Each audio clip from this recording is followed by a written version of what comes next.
बहुत बहुत स्वागत है आप सभी का आपके अपने YouTube channel SP study point पर। मैं सोनू आप सभी दोस्तों का हार्दिक स्वागत करता हूं। दोस्तों आज की ये क्लास है BSc first year second semester के छात्र छात्राओं के लिए, जिसमें आज हम डिस्कस करने वाले हैं केमिस्ट्री का ऑब्जेक्टिव क्वेश्चन पेपर, जो कि अभी हाल ही में कानपुर यूनिवर्सिटी द्वारा आयोजित कराया गया है। ऐसे छात्र छात्राएँ जो कानपुर विश्वविद्यालय के हैं वो सभी लोग अपनी आंसर की चेक कर लीजिएगा। और जिन छात्र छात्राओं का एग्जाम इस बार ऑब्जेक्टिव पैटर्न पर होना है, जैसे कि MGPR यूनिवर्सिटी, मासू कामरा यूनिवर्सिटी, तो आप सब में ये क्वेश्चन पेपर बहुत ही महत्वपूर्ण है। आप सबके एग्जाम में यहाँ से रिलेटेड प्रश्न पूछे जाएंगे। चलिए दोस्तों सॉल्व करते हैं आज के इस प्रश्न पत्र को। ये प्रश्न पत्र जो आया है हमारे पास, ये बुकलेट सीरीज C का है। आप सभी में बुकलेट सीरीज डिफरेंट होती है, किसी का D होगा, किसी का A होगा, B हो सकता है, लेकिन क्वेश्चंस आपके सेम रहेंगे। ठीक है, केवल उसका जो क्वेश्चन का क्रम है वो चेंज कर दिया जाता है। समय आपको इसमें देखिए 1-1.5 घंटे का समय मिला था इस प्रश्न पत्र को हल करने के लिए। और इस प्रश्न पत्र में कुल मिलाकर के 100 प्रश्न थे, जिनमें से 75 प्रश्न को ही आपको करना था, यानी 75 प्रश्न आपको हल करने थे 100 में से। चलिए प्रश्न को हल करते हैं और सभी लोग चेक करते रहिएगा आंसर अपना। और जिन छात्र छात्राओं का एग्जाम इस बार ऑब्जेक्टिव पैटर्न पर होना है उनके लिए खासकर ये वीडियो महत्वपूर्ण है। पहला प्रश्न है दोस्तों, which of the following does not undergo mutarotation? कौन सा एक यौगिक प्रवर्ती घूर्णन प्रक्रिया में नहीं जाता है? बहुत ही अच्छा क्वेश्चन था। और इस क्वेश्चन में जो आपका सही आंसर है वो है सुक्रोज। देखिए सुक्रोज जो है दोस्तों वो म्यूटारोटेशन जो शो नहीं करता है। ठीक है, बाकी डी ग्लूकोज, डी फ्रक्टोज और डी राइबोज ये सभी म्यूटारोटेशन प्रदर्शित करते हैं। तो ध्यान रखिएगा, ऑप्शन C यहाँ पर आपका इस क्वेश्चन में सही आंसर है। नेक्स्ट क्वेश्चन है क्वेश्चन नंबर 2, बहुत ही आसान पूछा गया था। कौन सा एक शुगर नहीं है? Which is not a sugar? पहला है माल्टोज, दूसरा स्टार्च, C है फ्रक्टोज और D दिया गया ग्लैक्टोज। तो इनमें से स्टार्च जो है दोस्तों ये शुगर के अंतर्गत नहीं आता है, बाकी स्टार्च, फ्रक्टोज और माल्टोज ये सभी शुगर हैं। ओके, तो ऑप्शन नंबर B इस क्वेश्चन में आपका सही आंसर है। नेक्स्ट क्वेश्चन आपका पूछा गया था, तीसरा प्रश्न देखिए, जो कि है glucose on oxidation by concentration HNO3 gives सांद्र HNO3 के द्वारा ग्लूकोज का ऑक्सीकरण होने पर प्राप्त होता है ग्लूकोनिक एसिड, साइकेरिक एसिड या फिर ग्लाइकोलिक एसिड या फिर टार्टेरिक एसिड। तो सांद्र HNO3 के द्वारा जो ग्लूकोज का ऑक्सीकरण कराया जाता है तो हमें क्या प्राप्त होता है? ग्लूकोनिक अम्ल प्राप्त होता है। इस प्रकार से ऑप्शन नंबर A इस क्वेश्चन में सही आंसर होगा। दोस्तों जितना भी मैंने आप लोग को ऑब्जेक्टिव कराया था सभी के सभी प्रश्न हमारे इस वीडियो से ही आए हुए हैं। तो आप सब लोग के लिए इम्पॉर्टेंट हैं, जो और क्लासेस हैं उन सबको आप रिवीजन कर लीजिएगा। क्वेश्चन नंबर 4 है, which is a table sugar? मैंने टेबल शुगर आपको तैयार कराया था, आप लोग को ब्लड शुगर बताया था कि ब्लड शुगर क्या होता है, इनवर्ट शुगर किसे कहते हैं। ठीक है, तो यहाँ पर पूछा गया था which is a table sugar? कौन सा एक टेबल शुगर है? पहला है ग्लूकोज, तो ग्लूकोज को क्या कहते हैं? ब्लड शुगर के नाम से इसे जानते हैं। ठीक है, तो ये तो होगा नहीं। दूसरा है फ्रक्टोज, C दिया गया है माल्टोज, ऑप्शन D दिया गया है सुक्रोज। तो दोस्तों इसमें से सुक्रोज जो है ये आपका टेबल शुगर इसे कहते हैं। ओके, टेबल शुगर और कैन शुगर भी इसे कहते हैं, ध्यान दीजिएगा। ऑप्शन नंबर D इस क्वेश्चन में आपका सही आंसर है। अगला प्रश्न है क्वेश्चन नंबर 5, जिसमें पूछा गया था विच of the following is non reducing sugar? कौन सा एक नॉन रेड्यूसिंग शुगर है? पहला दिया गया ग्लूकोज, तो ग्लूकोज क्या है? ये आपका रेड्यूसिंग शुगर है। फ्रक्टोज भी आपका रेड्यूसिंग शुगर है। माल्टोज भी आपका क्या है? ये रेड्यूसिंग शुगर है। यहाँ पर ऑप्शन D सही होगा। लैक्टोज, लैक्टोज क्या है? ये आपका नॉन रेड्यूसिंग शुगर है। ऑप्शन नंबर D आपका करेक्ट आंसर होगा। अगला प्रश्न देखिए, नेक्स्ट क्वेश्चन आपसे पूछा गया है, the number of asymmetric carbon in glucose? Glucose में असममित कार्बन परमाणु की संख्या कितनी होती है? तो दोस्तों ग्लूकोज में असममित जो कार्बन की संख्या होती है वो कितनी होती है? 4 होती है। ऑप्शन नंबर C इस क्वेश्चन में आपका करेक्ट आंसर हो जाएगा। ओके, चलें आगे बढ़ें। नेक्स्ट क्वेश्चन देखिए, आपका अगला प्रश्न पूछा गया है कि glucose contain OH group is? Glucose में OH समूह की संख्या कितनी होती है? तो ग्लूकोज में जो OH समूह की संख्या होती है दोस्तों वो कितनी होती है? 5 OH समूह प्रेजेंट होते हैं। ऑप्शन नंबर C इस क्वेश्चन का सही आंसर हो जाएगा। नेक्स्ट क्वेश्चन देखिए, क्वेश्चन नंबर 8 आपका है कि glucose react with Fehling solution to give? Glucose को फेलिंग विलयन के साथ अगर हम क्रिया करवाते हैं तो हमें क्या क्या मिलता है? तो दोस्तों ग्लूकोज का जब हम फेलिंग विलयन के साथ क्रिया कराते हैं तो हमें लाल और छेप प्राप्त होता है, रेड PPT प्राप्त होता है। ऑप्शन नंबर 20 क्वेश्चन में आपका करेक्ट आंसर है। ओके, चलें, सभी लोग वीडियो को लाइक शेयर कर दीजिए। जितने भी छात्र छात्राएं देख रहे हैं सभी लोग शेयर कर दीजिए अपने दोस्तों में, ताकि सभी को आंसर की प्राप्त हो सके। क्वेश्चन नंबर 9 आपका है दोस्तों, glucose reduce with Tollen reagent to form. Glucose Tollen अभिकर्मक से अपचयित होकर के क्या प्रदान करता है? तो दोस्तों जब ग्लूकोज टालन अभिकर्मक के साथ अपचयित होता है तो ये सिल्वर मिरर देता है। क्या देता है? सिल्वर मिरर देता है। ऑप्शन नंबर ए इस क्वेश्चन का सही आंसर होगा। नेक्स्ट क्वेश्चन देखते हैं। आपका अगला प्रश्न पूछा गया है, बहुत ही आसान सा प्रश्न है। Which one is the chromophore? इनमें से क्रोमोफोर कौन सा है? क्रोमोफोर को वर्णमूलक कहते हैं, तो आपको बताना था क्रोमोफोर कौन सा है। तो यहाँ पर देखिए दोस्तों NO2 दिया गया है। NO2 क्या है? ये क्रोमोफोर है। ये आपका क्या है? क्रोमोफोर है। ऑप्शन बी आपका सही आंसर हो जाएगा। लेकिन यही ऑक्सोक्रोम पूछा जाता, ठीक है, तो ऑक्सोक्रोम आपका OH हो जाएगा। SO3H COOH ये सभी क्या है? ये आपके ऑक्सोक्रोम है। ओके, चले अगला प्रश्न देखिए, क्वेश्चन नंबर 11 जिसमें पूछा गया है the example of auxochrome is वर्णक का उदाहरण इनमें से कौन सा है? तो OH क्या है? ये आपका दिया गया है वर्णवर्धक। NO2 की बात किया जाए तो NO2 क्या है? NO2 आपका क्रोमोफोर हो जाएगा। N single bond, N double bond N ये आपका क्या हो जाएगा? ये भी आपका क्रोमोफोर है। और N डबल बॉन्ड O ये भी आपका क्रोमोफोर है। तो यहाँ पर पूछा गया था ऑक्सोक्रोम, तो ऑक्सोक्रोम कौन सा है? OH। ऑप्शन 20 में आपका सही आंसर है। नेक्स्ट क्वेश्चन है क्वेश्चन नंबर 12 जिसमें पूछा गया है which one of the following is an auxochrome? निम्नलिखित में से कौन सा वर्णवर्धक नहीं है? OH ये आपका है, NH2 यह भी है, SO3H ये भी है। बात करें ऑप्शन नंबर डी की, ऑप्शन नंबर डी देखिए ध्यान दीजिएगा। ऑप्शन नंबर डी में क्या दिया गया है दोस्तों? यहाँ पर क्रोमोफोर पूछा गया है, ठीक है, और यहाँ पर क्या पूछा गया है? ऑक्सोक्रोम नहीं है। अब ध्यान दीजिए ऑक्सोक्रोम। अब यहाँ पर क्वेश्चन नंबर 10 देखिए, इसमें क्या पूछा गया था? पूछा गया था कौन सा एक क्रोमोफोर है? तो क्रोमोफोर NO2 यानी कि SO3H ये क्या है? ये ऑक्सोक्रोम है, ठीक है। तो यहाँ पर क्वेश्चन नंबर 12 में देखिए पूछा गया था कि कौन सा ऑक्सोक्रोम नहीं है, ठीक है, इनमें से ऑक्सोक्रोम कौन सा नहीं है? तो ऑक्सोक्रोम कौन सा नहीं हो जाएगा? यहाँ ऑप्शन नंबर डी इसमें सही आंसर है। ओके, चलें आगे बढ़ें। क्वेश्चन नंबर 13 आपका पूछा गया था the order of energy of molecular orbital is?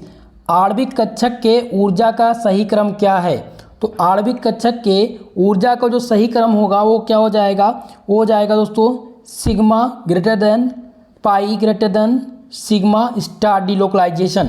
यानी इस प्रकार से ऑप्शन नंबर डी इस क्वेश्चन में आपका सही आंसर है। नेक्स्ट क्वेश्चन देखिए, क्वेश्चन नंबर 14 आपका है which one is the vat dye? कौन सा इसमें से एक वेट डाई है? ऑप्शन नंबर ए है आपका क्रिस्टल वॉलेट, यहाँ पर दिया गया है मारिटस येलो, ऑप्शन सी है कांगो रेड, और ऑप्शन नंबर डी दिया गया है मैथाइल ऑरेंज। तो इनमें से बेट डाई पूछी गई थी, तो बेट डाई इसमें से कौन सा हो जाएगा? क्रिस्टल वायलेट जो है ये आपका बेट डाई का एग्जाम्पल है। ऑप्शन ए इसमें आपका सही आंसर है। क्वेश्चन नंबर 15 है इंडिगो डाई इज? इंडिगो रंग है, इंडिगो रंग क्या है? एक डायरेक्ट डाई है या फिर एक बेट डाई है? तो दोस्तों इंडिगो डाई जो आपकी है ये एक प्रकार की बेट डाई है। ऑप्शन नंबर 20 क्वेश्चन में आपका सही आंसर होगा। क्वेश्चन नंबर 16 पूछा गया था triphenyl methane dye is? Triphenyl methane dye है ये एक प्रकार की कांगो रेड है, या नेप्थाल एस है, या मैलेकाइट ग्रीन है दोस्तों, या फिर इंडिगो टीन है? तो इसमें आपका जो सही आंसर है 16 नंबर में हो जाएगा ऑप्शन सी। ट्राइफेनिल मीथेन जो है ये एक प्रकार का मैलेकाइट ग्रीन है। ऑप्शन नंबर सी इसमें आपका सही आंसर है। क्वेश्चन नंबर 17 है, यहाँ पर पूछा गया नेप्थाल एस इज एग्जाम्पल ऑफ? तो नेप्थाल एस किसका एग्जाम्पल है? नेप्थाल एस एजोडाई का एग्जाम्पल है। किसका एग्जाम्पल है दोस्तों? एजोडाई का। ऑप्शन नंबर ए इस क्वेश्चन में आपका सही आंसर होगा। नेक्स्ट क्वेश्चन था क्वेश्चन नंबर 18 जो कि पूछा गया था phenolphthalein is prepared by the phenyl anhydride and? यानी कि फिनेलेप्थीन बनाया जाता है थैलिक एनहाइड्राइड और किसके साथ में? तो थैलिक एनहाइड्राइड और फिनॉल को मिला करके क्या बनाया जाता है दोस्तों? ये फिनेलेप्थीन बनाया जाता है। ऑप्शन नंबर 20 में सही आंसर है। फिनॉल से मिल करके थैलिक एनहाइड्राइड और फिनॉल ये दोनों ऐड होंगे, यानी कि ये दोनों मिल करके फिनेलेप्थीन बनाते हैं। ऑप्शन 20 में आपका सही आंसर है। क्वेश्चन नंबर 19 है जिसमें पूछा गया है amino acid are produced by the hydrolysis of. Amino अम्ल किसके जल अपघटन से बनाया जाता है? तो अमीनो अम्ल दोस्तों किसके जल अपघटन से बनाया जाता है? ये प्रोटीन के जल अपघटन से बनाया जाता है। ऑप्शन सी इसमें सही आंसर है आपका। वसा कार्बोहाइड्रेट और न्यूक्लिक एसिड है, तो इसमें सही आंसर है option number C protein. Question number 20 आपका है जिसमें पूछा गया था कि the term of drug is derived from, यानी कि ड्रग शब्द की उत्पत्ति हुई है। तो ड्रग शब्द की उत्पत्ति किससे हुई है? ड्राई और ड्रग्यू से, दोनों से मिलकर के हुई है, इसलिए ऑप्शन सी आपका इसमें सही आंसर है। करेक्ट आंसर हो जाएगा option number C. Question number 21 आपका है जिसमें पूछा गया था the total number of atom present in a face centred cubic unit cell is, यानी कि सेहरा केंद्रित घनीय इकाई में सेल में कुल उपस्थित परमाणुओं की संख्या कितनी है? तो इसमें उपस्थित परमाणुओं की संख्या कितनी है? 4 है। ऑप्शन नंबर डी इसमें आपका सही आंसर हो जाएगा। नेक्स्ट क्वेश्चन देखते हैं। क्वेश्चन नंबर 22 आपका है दोस्तों जिसमें पूछा गया है an amino acid contain, amino अम्ल में पाया जाता है। तो अमीनो अम्ल में क्या पाया जाता है? NH2 और COOH ग्रुप पाया जाता है। क्या पाया जाता है? अमीनो अम्ल में NH2 और COOH समूह पाया जाता है। ऑप्शन नंबर 20 में आपका सही आंसर होगा। नेक्स्ट क्वेश्चन है क्वेश्चन नंबर 23 जिसमें है which amino acid is present in wheat, गेहूं में कौन सा अमीनो अम्ल उपस्थित होता है? तो गेहूं में कौन सा? लाइसिन पाया जाता है दोस्तों। गेहूं में क्या पाया जाता है? लाइसिन अमीनो अम्ल उपस्थित होता है। ऑप्शन सी इसमें आपका सही आंसर है। क्वेश्चन नंबर 24 है जिसमें पूछा गया है the protein which transport oxygen in blood stream is, यानी रक्त प्रवाह में ऑक्सीजन प्रवाहित करने वाला प्रोटीन कौन सा है? तो रक्त प्रवाह में जो ऑक्सीजन प्रवाहित करता है दोस्तों वो हीमोग्लोबिन होता है। ऑप्शन नंबर डी इसमें आपका सही आंसर हो जाएगा। 24 नंबर प्रश्न का जो सही आंसर है वो ऑप्शन नंबर डी आपका है। क्वेश्चन नंबर 25 है लॉक एंड की model of protein was proposed by, protein का लॉक और की मॉडल किसके द्वारा प्रपोज किया गया था? तो लॉक और की किसके द्वारा? इमल फिशर के द्वारा दिया गया था। इमल फिशर के द्वारा प्रोटीन का लॉक और की मॉडल प्रस्तुत किया गया था। ऑप्शन सी इसमें आपका सही आंसर है। क्वेश्चन नंबर 26 है जिसमें पूछा गया है NAD इज ऑन, NAD है एक प्रकार का एंजाइम है, को एंजाइम है या फिर हाई एनर्जी बॉन्ड है? तो NAD क्या है दोस्तों? ये एक प्रकार का को एंजाइम है। ऑप्शन 20 में आपका सही आंसर है। 26 नंबर प्रश्न का सही आंसर है option number B. Question number 27 है which of the following coenzyme function in acetyl transfer reaction, acetyl transfer reaction में कौन सा को एंजाइम कार्य करता है? तो इनमें कौन सा एंजाइम कार्य करता है? तो इसमें COA कार्य करता है, यानी कि इसे को एंजाइम ए के नाम से जानते हैं। ठीक है, अगर ऑप्शन में आपको COA दिखा मिल जाएगा तो इसका मतलब है को एंजाइम ए। ओके, ऑप्शन 20 में आपका सही आंसर है 27 नंबर प्रश्न का। नेक्स्ट क्वेश्चन है क्वेश्चन नंबर 28 जिसमें पूछा गया था constituents of nucleic acid, nucleic अम्ल के घटक इनमें से कौन से हैं? पहला sugar, phosphoric acid, purine and pyrimidine base या ऑल ऑफ एबव? तो क्वेश्चन नंबर 28 का जो सही आंसर है दोस्तों वो हो जाएगा ऑप्शन डी उपरोक्त सभी। ये सभी न्यूक्लिक एसिड के घटक हैं, सो ऑप्शन डी इसमें सही हो जाएगा। 29 नंबर प्रश्न पूछा गया था which is the purine base, कौन सा इसमें से प्यूरिन बेस है? ऑप्शन ए है साइटोसिन, थाइमिन, यूरेसिल और एडानिन। तो इसमें जो सही आंसर हो जाएगा वो ऑप्शन डी हो जाएगा। एडानिन जो है ये प्यूरिन बेस है। 29 का सही आंसर हो जाएगा ऑप्शन डी। एडानिन और गुआनिन ये क्या है? प्यूरिन बेस हैं, बाकी पिरिमिडीन बेस हैं। ओके, चलिए अगला प्रश्न देखिए क्वेश्चन नंबर 30। इसमें पूछ लिया गया है कि which is the pyrimidine base, कौन सा पिरिमिडीन बेस है? एडानिन, गुआनिन, साइटोसिन या इनमें से कोई नहीं? तो इनमें से साइटोसिन जो है ये आपका पिरिमिडीन बेस है। और अगर बात करें एडानिन और गुआनिन की तो ये क्या हैं? ये आपके प्यूरिन बेस हैं। ओके, तो ऑप्शन सी पूछा गया, यहाँ पर पूछा गया था पिरिमिडीन बेस, साइटोसिन इसमें आपका सही आंसर होगा। 31 नंबर प्रश्न है जिसमें पूछा गया है the RNA present in ribosome and cytoplasm, RNA में जो राइबोसोम साइटोप्लाज्म में पाया जाता है वो है, तो उसमें तीनों पाए जाते हैं, tRNA, mRNA और rRNA पाया जाता है, इसलिए ऑल ऑफ एबव इसका करेक्ट आंसर होगा। सही आंसर है ऑप्शन नंबर डी। 32 नंबर प्रश्न है when a nitrogenous base combined with a pentose sugar it term as, यानी कि जब नाइट्रोजन बेस पेंटोज शुगर से शुगर से संयुक्त होता है तो वो क्या कहलाता है? तो वो न्यूक्लियोटाइड कहलाता है या न्यूक्लियोसाइड कहलाता है या न्यूक्लियोटाइड? तो दोस्तों वो क्या कहलाता है? न्यूक्लियोसाइड कहलाता है। ध्यान दीजिएगा, ये न्यूक्लियोसाइड। जब नाइट्रोजन बेस की बात हो और पेंटोज शुगर से दोनों का संयुक्त रूप हो तो उसे न्यूक्लियोसाइड कहते हैं, न्यूक्लियोटाइड नहीं कहते हैं। ऑप्शन ए इस क्वेश्चन का सही आंसर है। नेक्स्ट क्वेश्चन है क्वेश्चन नंबर 33, जिसमें है कि आनुवांशिक पदार्थ पूछा गया है। इनमें से आनुवांशिक पदार्थ कौन से हैं? प्रोटीन्स, एमिनो अम्ल, न्यूक्लिक एसिड या उपरोक्त सभी? तो दोस्तों सही आंसर इसमें है ऑल ऑफ दी। ये सभी एक प्रकार के आनुवांशिक पदार्थ हैं। ऑप्शन डी इसका करेक्ट आंसर है। क्वेश्चन नंबर 34 था, जिसमें पूछा गया है each complete term of double helix of DNA occurs in every. DNA के डबल हेलिक्स में एक कंप्लीट टर्न पाया जाता है, तो ये कहाँ पर पाया जाता है? 34 एंगस्ट्रॉम पर पाया जाता है। Option number C question 34 number का जो सही आंसर हो जाएगा वो ऑप्शन नंबर सी हो जाएगा। ओके, चलिए नेक्स्ट क्वेश्चन की तरफ। क्वेश्चन नंबर 35 पूछा गया था the double helical structure of DNA was given by. DNA की द्विकंडलित संरचना किसके द्वारा दी गई थी? तो वाटसन और क्रिक के द्वारा डीएनए का डबल हेलिकल संरचना दी गई थी। ऑप्शन नंबर ए आपका इसमें सही आंसर है।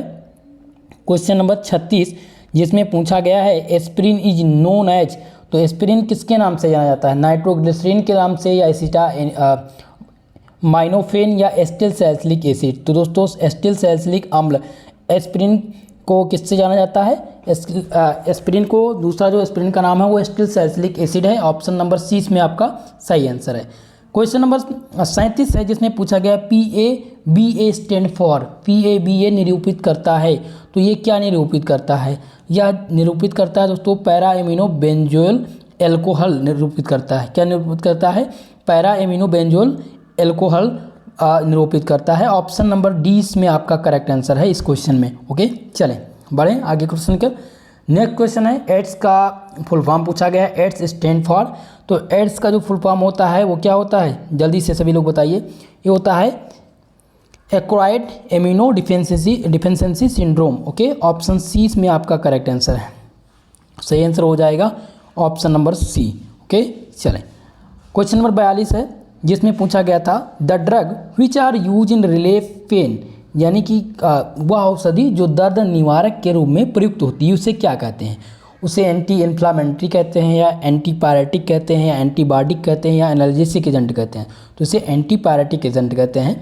ऑप्शन 20 में आपका सही आंसर है 42 नंबर प्रश्न का। क्वेश्चन नंबर 43 ध्यान दीजिएगा, जिसमें पूछा गया है the most soluble sulphonamide drugs is. सबसे अधिक घुलनशील सल्फोनामाइड औषधि इनमें से कौन सी है? तो सबसे अधिक जो इनमें जो 4 ऑप्शन दिए गए हैं, यानी कि पहला ऑप्शन कह रहा है कि सल्फा एसीटामाइड, ऑप्शन बी है सल्फा मिथाक्सीजोल और एक्सीक्लोविर और एजीटी जुडोडिन। तो ये तो बिल्कुल ऑप्शन गलत हो जाएगा। और दूसरा दिया गया एसीक्लोविर, तो ये भी इसमें आपका रॉन्ग हो जाएगा। तो 43 नंबर क्वेश्चन का जो सही आंसर है दोस्तों वो हो जाएगा ऑप्शन नंबर बी सल्फा मिथाक्सीजोल जो है ये सबसे अधिक घुलनशील सल्फोनामाइड है। ऑप्शन नंबर 20 में आपका सही आंसर है। क्वेश्चन नंबर 44, क्वेश्चन नंबर 44 है दोस्तों presence of unsaturated C double bond CH make the ध्रुव, यानी कि औषधि में संतृप्त जो कार्बन दिए गए हैं ये क्या प्रदान करता है? ये हाइड्रोफिलिक प्रदान करता है, यानी कि जल स्नेही होते हैं, ध्रुवीय होते हैं, अध्रुवीय होते हैं या जल विरोधी होते हैं? तो ये दोस्तों हाइड्रोफोबिक होते हैं, यानी कि ये जल विरोधी होते हैं। ऑप्शन नंबर डी इस क्वेश्चन में आपका सही आंसर हो जाएगा। देखिए दोस्तों एक पेज इसमें मिस था, जिसमें से आपका 48, 39 और 40 ये 3 प्रश्न हमें नहीं मिले हैं। ये जिन्होंने क्वेश्चन पेपर भेजा था हमारे पास उसमें इस PDF में मिस हैं। ओके, तो जिनके पास होगा वो भेज दीजिएगा, उसका मैं आंसर की आपको टेलीग्राम पर दे दूंगा। 45 नंबर प्रश्न देखिए, जिसमें पूछा गया है क्या दिया गया है? An analgesic antibiotic with poor anti inflammatory action, यानी कि खराब सूजन रोधी एनाल्जेसिक ज्वारनाशक है पैरासीटामोल, एस्पिरिन, सल्फा मिथाक्सीजोल या उपरोक्त में से सभी? तो इस क्वेश्चन का जो सही आंसर है क्वेश्चन नंबर 45 का हो जाएगा ऑप्शन नंबर ए पैरासीटामोल आपका करेक्ट आंसर इसमें होगा। ओके, चल आगे बढ़ें। अगला प्रश्न देखिए, नेक्स्ट क्वेश्चन है antiviral medicine is. An antiviral medicine, इनमें से एंटीवायरल मेडिसिन कौन सी है, ठीक है। तो एंटीवायरल मेडिसिन कौन सा है, पहला दिया गया है दोस्तों डाइजेपाम, एसाइक्लोविर, फिनोवोरटेल और इनमें से कोई नहीं। तो इस क्वेश्चन का जो सही आंसर है क्वेश्चन नंबर 46 का वो हो जाएगा एसाइक्लोविर, ये एंटीवायरल दवा है। ऑप्शन नंबर बी आपका इसमें सही आंसर होगा। क्वेश्चन नंबर 47 है दोस्तों, पूछा गया था the activity of sulphonamide is due to its metabolic product.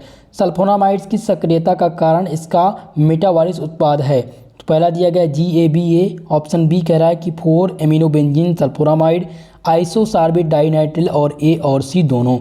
तो इस क्वेश्चन में जो सही आंसर है वो ऑप्शन नंबर बी हो जाएगा। 47 नंबर प्रश्न का जो सही आंसर है वो बी नंबर आपका हो जाएगा, 4 एमिनो बेंजीन सल्फोनामाइड आपका करेक्ट आंसर होगा।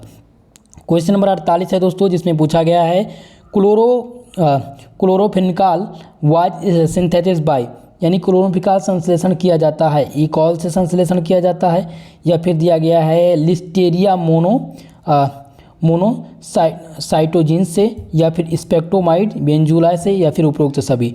तो इस क्वेश्चन में दोस्तों एग्जैक्ट आंसर मुझे स्पष्ट रूप से नहीं मिल पा रहा है, मुझे करेक्ट इसका आंसर नहीं पता है, ठीक है।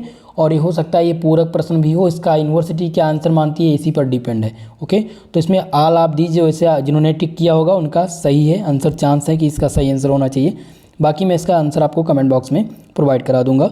क्वेश्चन नंबर 49 है father of the chemotherapy, chemotherapy के जनक कौन से हैं। तो केमोथेरेपी के जनक इनमें से कौन से हैं दोस्तों, वो इनरिच हैं। क्या हैं, रिच जो हैं ये किसके केमोथेरेपी के जनक हैं। 49 नंबर क्वेश्चन का जो सही आंसर है वो ऑप्शन नंबर ए हो जाएगा। हिपोक्रेटस नहीं है, जिन्होंने ये लगाया है ये रॉन्ग आंसर है, ओके। चलिए अगला प्रश्न देखिए, क्वेश्चन नंबर 50 है the example of crystalline substances, क्रिस्टलीय पदार्थ का उदाहरण, क्रिस्टलीय पदार्थ का उदाहरण में से कौन सा दिया गया है। पहला है रबर, प्लास्टिक, ग्लास या NaCl। तो इनमें से क्रिस्टलीय पदार्थ का उदाहरण जो है वो क्या है, NaCl है, ये क्रिस्टलीय पदार्थ है। ऑप्शन डी इसमें आपका करेक्ट आंसर होगा। क्वेश्चन नंबर 51 आपका दिया गया है, जिसमें पूछा गया था कि Miller indices for a crystal plane make which intercept as 3A 4B and 6C on XYZ axis respectively where A and ABC are the unit cell length, ठीक है। तो इसमें से पूछा गया था इनमें से कौन सा आंसर सही है, तो ऑप्शन सी इसमें आपका करेक्ट आंसर होगा, ओके। सही आंसर है option number C 432। Question number 52 आपका है for a cubic system which is a correct condition, एक घन प्रणाली के लिए सही स्थिति क्या है। तो एक घन प्रणाली के लिए जो सही स्थिति है वो ये है A = B = C, alpha = gamma = beta = 90 degree, okay. तो ऑप्शन सही कौन सा हो जाएगा, ऑप्शन नंबर सी इस क्वेश्चन का करेक्ट आंसर होगा। अगला प्रश्न है KCl इज ए, KCl क्या है, FCC है या फिर BCC है। तो KCl क्या है दोस्तों, KCl आपका क्या है, FCC है। क्या है ये, FCC है, फेस सेंटर्ड क्यूबिक है। Option number C, option number 20 question में आपका करेक्ट आंसर हो जाएगा 53 नंबर क्वेश्चन का।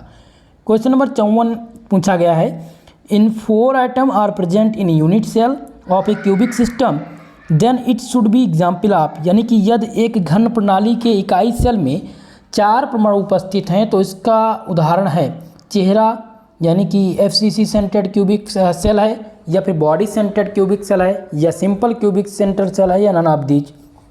तो इस क्वेश्चन का जो सही आंसर हो जाएगा वो हो जाएगा ऑप्शन नंबर सी, सरल घन इकाई सेल, यानी कि simple cubic unit cell the correct answer. 54 number का ऑप्शन नंबर सी इसमें सही आंसर है। क्वेश्चन नंबर 55 है इन ए 4-फोल्ड axis of symmetry same appearance occur on rotation of an angle, समरूपता की 4 गुनी धुरी में समान रूप से दिखाई देने वाला कोण पर जो घुमाव है वो कितना होता है। तो इस पर जो घुमाव है दोस्तों वो 90 डिग्री होता है। ऑप्शन नंबर डी इस क्वेश्चन का सही आंसर होगा। अगला प्रश्न देखिए, क्वेश्चन नंबर 56 है कि Bragg's equation for crystal structure determined by, crystal संरचना के निर्धारण के लिए ब्रैग का समीकरण क्या है। तो ये दिया गया है n lambda = 2d sine theta, तो यहाँ पर हो जाएगा 2n lambda = 2d sine theta, okay. तो यहाँ पर हो जाएगा option number B, lambda = 2 sine theta आपका इसमें करेक्ट आंसर होगा। बी ऑप्शन आपका इसमें सही आंसर है। नेक्स्ट क्वेश्चन है क्वेश्चन नंबर 57, जिसमें पूछा गया था the interplanar distance for a cubic plane 2 to 1 with unit cell dimension 5.10 angstrom will be. ठीक है, तो इसके लिए दोस्तों फॉर्मूला दिया गया है।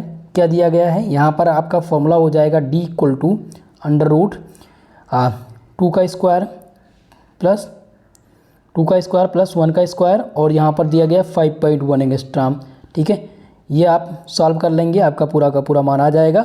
मान निकालेंगे कितना आएगा? 1.70 एंगस्ट्रॉम। आपका सी आंसर यहाँ पर करेक्ट होगा। सही आंसर हो जाएगा ऑप्शन नंबर सी। ओके, चल क्वेश्चन नंबर 58 नंबर प्रश्न है, in cubic system the number of centred of symmetry is. एक घन प्रणाली में समरूपता के केंद्र की संख्या कितनी है? तो इसमें समरूपता के जो केंद्र की संख्या है दोस्तों वो 1 है। ऑप्शन नंबर 20 में आपका सही आंसर होगा। ध्यान दीजिएगा 1 क्यों है? क्योंकि यहाँ पर पूछा गया इन क्यूबिक सिस्टम में number of centre of symmetry पूछी गई, एलिमेंट ऑफ सिमेट्री नहीं पूछा गया, centre of symmetry. Okay, option A इसमें आपका सही आंसर, ऑप्शन नंबर बी सही होगा 1। अगला प्रश्न देखिए, 59 नंबर प्रश्न है, the CS+ ion in CSCl crystal है द कोऑर्डिनेशन नंबर। CSCl संरचना में CS+ की जो समूहन संख्या है वो कितनी है? तो समूहन संख्या कितनी है दोस्तों इसमें? इसका जो सही आंसर हो जाएगा 59 नंबर का हो जाएगा ऑप्शन नंबर सी, यानी कि 8 है। ठीक है, CSCl संरचना में CS की जो समूहन संख्या है वो कितनी है? 8 है। नेक्स्ट क्वेश्चन की तरफ बढ़ते हैं। क्वेश्चन नंबर 60 जिसमें पूछा गया है, which of the following is naturally occur polymer. निम्नलिखित में से कौन सा प्राकृतिक रूप में पाया जाने वाला बहुलक है? तो पहला है नायलॉन, स्टार्च, टेफ्लॉन, पॉलीथीन। तो इसमें से आप सभी को पता है स्टार्च जो है ये नेचुरल रूप से पाए जाने वाले बहुलक है। बाकी इनमें से कोई ऑप्शन नहीं सही है, ऑप्शन सी इसमें आपका करेक्ट आंसर है। क्वेश्चन नंबर 61 है, bakelite is the condensation polymer of. Bakelite संघनन बहुलक है। तो बेकेलाइट जो संघनन बहुलक है दोस्तों वो है HCHO प्लस C6H5OH, यानी फिनॉल और फॉर्मल्डिहाइड का ये बेकेलाइट संघनन बहुलक है। लेकिन यहाँ पर फिनॉल नहीं दिया गया है, तो यहाँ पर आपका कौन सा सही आंसर हो जाएगा? ऑप्शन नंबर हो जाएगा option number A, HCO, HCHO and phthalic अम्ल आपका करेक्ट आंसर होगा। ऑप्शन नंबर 20 में आपका ए आपका सही आंसर है। 61 का ऑप्शन नंबर ए सही आंसर होगा। ओके, चले क्वेश्चन नंबर 62 है, nylon 6 is obtained by. Nylon 6 प्राप्त होता है। नायलॉन 6 प्राप्त होता है, तो ये किससे प्राप्त होता है? फिनॉल और फॉर्मल्डिहाइड से, या फिर हेक्सामेथिलीन डाइएमीन से प्राप्त होता है, या फिनॉल और एडिपिक अम्ल से, या एथिलीन और एडिपिक अम्ल से। तो इसमें आपका जो सही आंसर है वो हो जाएगा ऑप्शन नंबर बी। जो नायलॉन 6 प्राप्त होता है दोस्तों वो हेक्सामेथिलीन डाइएमीन और एडिपिक अम्ल से प्राप्त होता है। ऑप्शन 20 में आपका करेक्ट आंसर हो जाएगा। ठीक है, सही आंसर हो जाएगा option number B, question number 62 का। चले आगे बढ़ें। अगला प्रश्न देखिए, नेक्स्ट क्वेश्चन है क्वेश्चन नंबर 63 जिसमें पूछा गया है, the monomer of natural rubber is.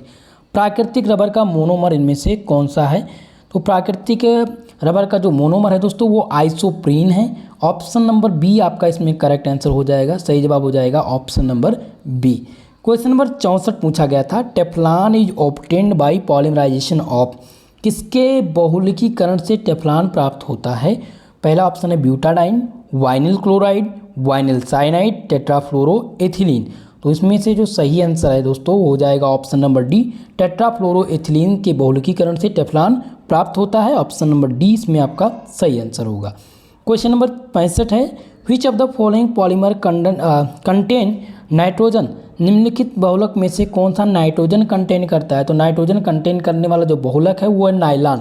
Nylon आपका सही आंसर है। ऑप्शन नंबर 20 में आपका करेक्ट आंसर है। ओके, चलें नेक्स्ट प्रश्न की ओर। अगला प्रश्न देखिए, क्वेश्चन नंबर 66 है जिसमें पूछा गया है, which is of the following to seal joint in jet aircraft. Jet aircraft में जॉइंट की सील को बंद करने के लिए किसका प्रयोग किया जाता है? सिलिकॉन ग्रीस का, सिलिकॉन रबर का, सिलिकॉन फ्लड का, या सिलिकॉन रेजिन का। तो दोस्तों इनमें प्रयोग किया जाता है सिलिकॉन रबर का। ओके, किसका प्रयोग किया जाता है? जेट एयरक्राफ्ट में ज्वाइंट की सील को बंद करने के लिए सिलिकॉन रबर का प्रयोग किया जाता है। ऑप्शन नंबर 20 में आपका सही आंसर होगा। क्वेश्चन नंबर 67 है, nature of phosphonitrile chloride is. Phosphonitrile chloride का नेचर कैसा है? ये क्षारीय होता है, उदासीन होता है, अम्लीय होता है, या फिर वह धर्मी होता है? ठीक है, तो जल्दी से सभी लोग इसका आंसर करेंगे क्वेश्चन नंबर 67 का। तो इनमें आपका जो सही आंसर हो जाएगा ऑप्शन नंबर सी, अम्लीय हो जाएगा। फास्फोनाइट्रिक क्लोराइड का जो माध्यम है वो अम्लीय है, एसिडिक। यहाँ पर ऑप्शन नंबर सी इसमें करेक्ट आंसर है। क्वेश्चन नंबर 68 है आपका दोस्तों, जिसमें दिया गया है द मॉलिक्यूलर फार्मूला ऑफ फास्पम। फास्पम का आणविक सूत्र क्या है? तो फास्पम का जो आणविक सूत्र है दोस्तों वो है N3P3NH3। ओके, कौन सा आंसर सही हो जाएगा? ऑप्शन नंबर सी इसमें आपका करेक्ट आंसर हो जाएगा। ये फास्पम का आणविक सूत्र है। क्वेश्चन नंबर 69 है इनऑर्गेनिक रबर। इनऑर्गेनिक रबर है, इनमें से क्या पूछा गया है? अकार्बनिक रबर पूछा गया है। तो अकार्बनिक रबर कौन सा है? तो फास्फोनाइट्रिल क्लोराइड जो है ये आपका अकार्बनिक रबर है। ऑप्शन ए इसमें आपका करेक्ट आंसर हो जाएगा। ठीक है, चलिए क्वेश्चन नंबर 70 देखिए। क्वेश्चन नंबर 70 था जिसमें पूछा गया है a mixture of methyl chloride and silicon on the heating eight 300 degree centigrade gives. Methyl chloride को और सिलिकॉन्स के मिश्रण को 300 डिग्री ताप पर गर्म करने पर क्या प्राप्त होता है? ये साइक्लेन देता है, ये साइलेन देता है, या सिलिका देता है, या मेथिल क्लोरोसाइलेन, या फिर सिलिकॉन टेट्राक्लोराइड देता है। तो दोस्तों ये हमें क्या प्रदान करता है? ये हमें प्रदान करता है मेथिल क्लोरोसाइक्लेन प्राप्त देता है। यानी ऑप्शन सी इसमें आपका सही आंसर है। 70 नंबर प्रश्न का जो सही आंसर हो जाएगा ऑप्शन नंबर सी हो जाएगा। Silicon are the polymer of. Silicon किसका पॉलीमर है, किसका बहुलक है? सिलिकॉन किसका बहुलक है दोस्तों? जल्दी से सभी लोग बताइए। तो सिलिकॉन बहुलक है दोस्तों SiC&O का। ओके, ऑप्शन नंबर 20 में आपका करेक्ट आंसर है। सही आंसर हो जाएगा 71 नंबर का बी नंबर। 72 नंबर प्रश्न है जिसमें पूछा गया है hydrogen bonding occur in the polymer. किस बहुलक में हाइड्रोजन बंध पाया जाता है? पहला है पॉलीथीन, ऑप्शन बी दिया गया डेक्रान, नायलॉन 66 या फिर टेफ्लॉन। तो किस बहुलक में पूछा गया था पाया जाता है दोस्तों? तो नायलॉन 66 में हाइड्रोजन बंध पाया जाता है। ऑप्शन नंबर सी इस क्वेश्चन का करेक्ट आंसर हो जाएगा। आप सबसे मेरा निवेदन है, जितने भी छात्र छात्राएँ देख रहे हैं वीडियो को, प्लीज़ वीडियो को लाइक कर दीजिए, और जो भी चैनल पर हमारे नए हैं प्लीज़ चैनल को सब्सक्राइब जरूर कर लीजिएगा। क्वेश्चन नंबर 73 है दोस्तों, पॉलीसाइट्रीन इज द एग्जाम्पल ऑफ। पॉलीसाइट्रीन एक उदाहरण है थर्मोसेटिंग बहुलक का, थर्मोप्लास्टिक का, फाइबर का, या फिर एलास्टोमर का। तो पॉलीथीन किसका उदाहरण है? 73 नंबर प्रश्न 73, क्वेश्चन नंबर 73 का जो सही आंसर है वो ऑप्शन नंबर बी है दोस्तों, थर्मोप्लास्टिक का। पॉलीसाइट्रीन जो उदाहरण है वो किसका है? थर्मोप्लास्टिक का उदाहरण है। ऑप्शन नंबर 20 में आपका करेक्ट आंसर है। क्वेश्चन नंबर 74 है titanium ethoxide is an example of. Titanium ethoxide एक उदाहरण है किसका? ट्राइमर का, डीमर का, या फिर टेट्रामर का। तो इनमें से जो सही आंसर है दोस्तों वो हो जाएगा ऑप्शन नंबर सी, टेट्रामर। ठीक है, टाइटेनियम एथॉक्साइड किसका एग्जाम्पल है? टेट्रामर का एग्जाम्पल है। ऑप्शन सी इसमें आपका करेक्ट आंसर होगा। क्वेश्चन नंबर 75 था जिसमें पूछा गया है ethylene glycol react with dimethyl tetraphenolethene और टेट्राफिथैलेट दिया गया है। ठीक है, ये क्रिया करके किससे बनाता है? यानी कि एथिलीन ग्लाइकॉल और डाईमेथिल टेट्राफैलेट क्रिया करके क्या बनाता है? तो ये क्या बनाता है दोस्तों? ये डेक्रान बनाता है। 75 का जो सही आंसर हो जाएगा वो ऑप्शन नंबर सी। ठीक है, करेक्ट आंसर हो जाएगा सी नंबर। क्वेश्चन नंबर 76 है which of the following is not example of addition polymer. इनमें से आपको बताना है कि कौन सा एक बहुलक का उदाहरण नहीं है। पहला दिया गया है पॉलीप्रोपिलीन, ऑप्शन नंबर बी है टेरिलीन, पॉलीसाइट्रीन और पॉलीथिलीन। तो इनमें आपका जो सही आंसर होगा वो ऑप्शन नंबर ए होगा।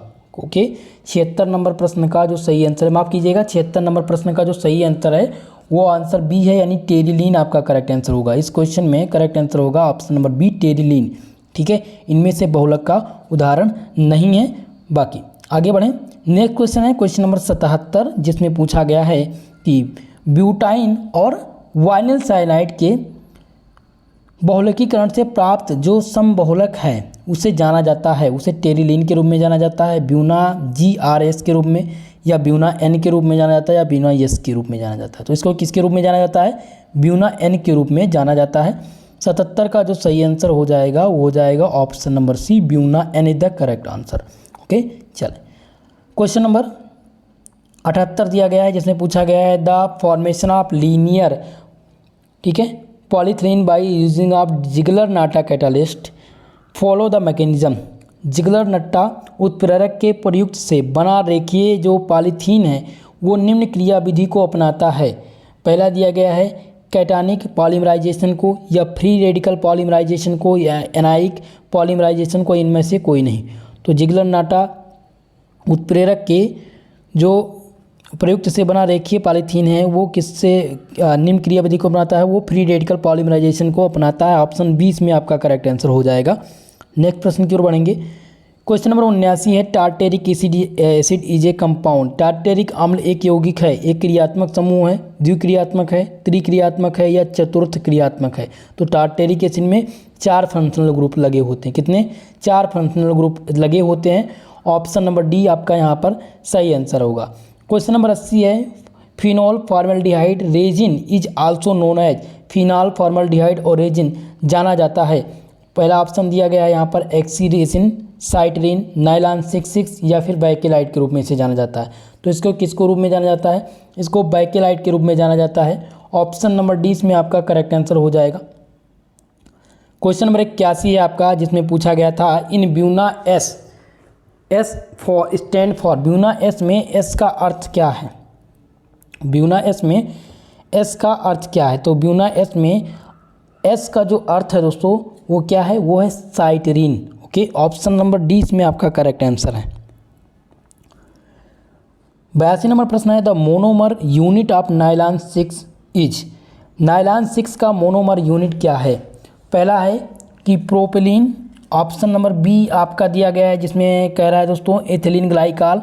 ऑप्शन सी है कैप्रोलैक्टम और ग्लिसरीन। तो इसमें से आपका जो सही आंसर है वो ऑप्शन नंबर सी होगा। प्रोक्रेलैक्टम जो है वो नाइलॉन 6 का मोनोमर यूनिट है। Option C the correct answer.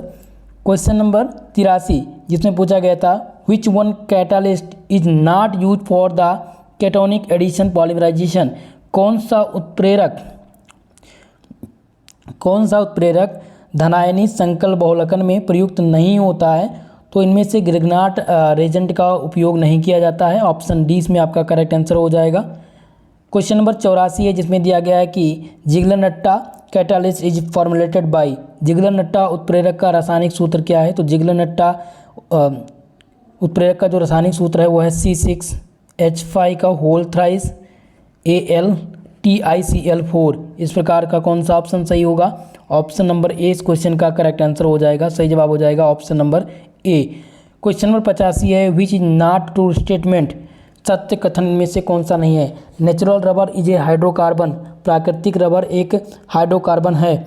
ठीक है, पहला ऑप्शन दिया गया natural rubber is a made of isoprene. तो ये आपका सत्य कथन है। प्राकृतिक रबर आइसोप्रीन से बना होता है।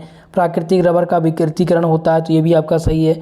ऑप्शन सी दिया गया है प्राकृतिक रबर 1,3-ब्यूटाडाइन का बहुलक है, तो ये भी सही है। ऑप्शन नंबर ए इसमें गलत हो जाएगा। प्राकृतिक रबर एक हाइड्रोकार्बन है, ये आपका इनकरेक्ट ऑप्शन है। ऑप्शन नंबर ए इसमें सही आंसर होगा 85 नंबर का। अगला प्रश्न देखिए, क्वेश्चन नंबर 86, जिसमें पूछा गया है व्हिच कंपाउंड रिड्यूस टालन रेजेंट। कौन सा यौगिक टालन अभिकर्मक को अपचयित करता है? तो ग्लूकोज अपचयित करता है। कौन सा? ग्लूकोज जो है ये टालन रेजेंट को अपचयित करता है। ऑप्शन नंबर सी इसमें आपका सही आंसर होगा। क्वेश्चन नंबर 87 है विच इज डाइसैकेराइड। कौन सा इसमें से डाइसैकेराइड है? पहला दिया गया ग्लूकोज, तो ग्लूकोज क्या है आपका? मोनोसैकेराइड। लैक्टोज क्या है? ये आपका डाइसैकेराइड है। ऑप्शन नंबर 20 में आपका करेक्ट आंसर हो जाएगा। ठीक है, चले आगे बढ़ें। क्वेश्चन नंबर 88, जिसमें पूछा गया है which one of the following is non reducing sugar. निम्नलिखित में से कौन सा नॉन रेड्यूसिंग शुगर है?